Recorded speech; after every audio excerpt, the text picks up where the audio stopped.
التحول الرقمي الذي تشهده الإدارة الجزائرية اليوم يستدعي توفير بنية تحتية لإدارة البيانات بشكل آمن وفعال، وهو ما يلبيه مركز البيانات لوزارة المالية الذي يسعى إلى تقديم خدمة عمومية للمواطن والمتعاملين الاقتصاديين ومحاربة البيروقراطية والتهرب الضريبي.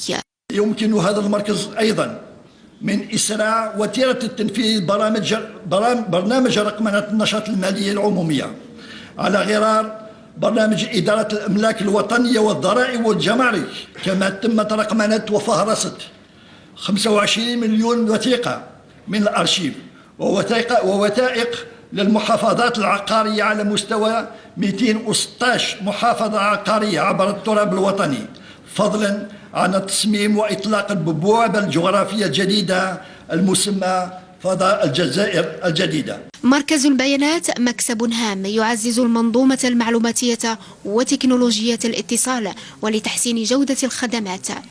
توفير بنية تحتية لتكنولوجيا المعلومات والاتصالات وهي المهمة التي تقع على عاتق قطاع البريد والمواصلات السلكية واللاسلكية.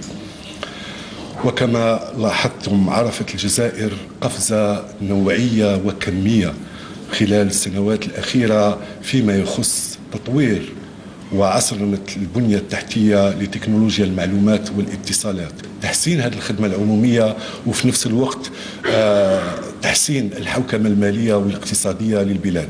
توجه تهدف الجزائر من خلاله إلى تحقيق الشفافية في كل الإدارات الوطنية ولدعم التنمية والاستثمار.